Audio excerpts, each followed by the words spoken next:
Dinas Kebudayaan Provinsi Bali menggelar Utsawa Dharma Gita yang ke-29 tahun 2019.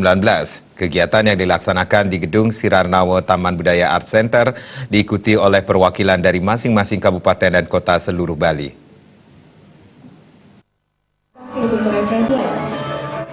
Utsawa Dharma Gita kali ini merupakan yang ke-29. Pembukaan diawali dengan parade dari peserta yang merupakan perwakilan dari masing-masing kabupaten kota di Bali. Wakil Gubernur Bali mengatakan, melalui pelaksanaan Utsawa Dharma Gita ini dapat mendukung pembangunan Bali sesuai dengan visi misi, yakni Nangun Satkerti Loka Bali, serta pelestarian seni dan budaya Bali yang sudah diwariskan oleh para leluhur. Sementara menurut Kepala Dinas Kebudayaan Provinsi Bali, Utsawa Dharma Gita merupakan bagian dari pelestarian seni dan budaya Bali, sekaligus mencari bibit yang nantinya menjadi duta pada Utsawa Dharma Gita di tingkat nasional. Diharapkan pada Utsawa Dharma Gita ke depan, ada tema-tema khusus yang dilombakan sehingga dapat menggali potensi dan nilai-nilai yang ada.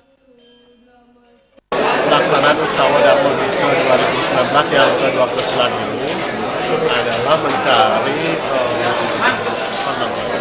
wakil Provinsi Bali untuk kemudian menjadi duta Provinsi Bali di Utsawa Dharma Gita tingkat nasional tahun depan. Nah, itu juga terkait dengan memang spesifikasi lomba yang diperlombakan dalam Utsawa Dharma Gita tingkat nasional.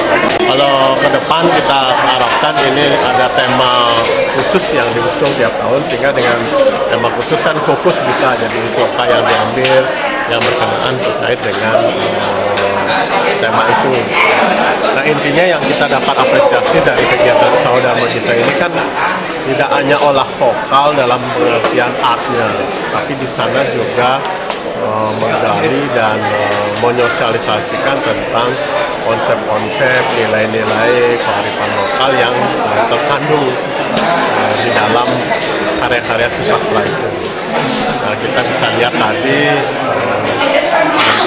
anak-anak di usia masih dini sekali, 7-8 tahun sudah begitu piawai dalam berkembang, dalam membacakan sloka gitu. Jadi otomatis keluhuran budinya, kekuatan cita karsa budinya sudah tertanam dan digali sejak dini. Pembukaan Utsawa Dharma Gita ini ditandai dengan pemukulan kulkul oleh Wakil Gubernur Bali. Utsawa Dharma Gita dilaksanakan dalam 37 kategori yang diikuti remaja dan dewasa putra dan putri dengan keseluruhan peserta mencapai 502 orang. Kategori pembacaan sloka, kekawin, palawakya, geguritan, Dharma Wacana berbahasa Bali dan berbahasa Inggris, Dharma Widya, dan menghafal sloka dengan dinilai oleh juri yang berasal dari Widya Sabha Provinsi Bali, akademisi, dan kalangan perguruan tinggi. Kegiatan akan dilaksanakan dari tanggal 30 sampai tanggal 1 Agustus 2019. Bayu di Bali TV.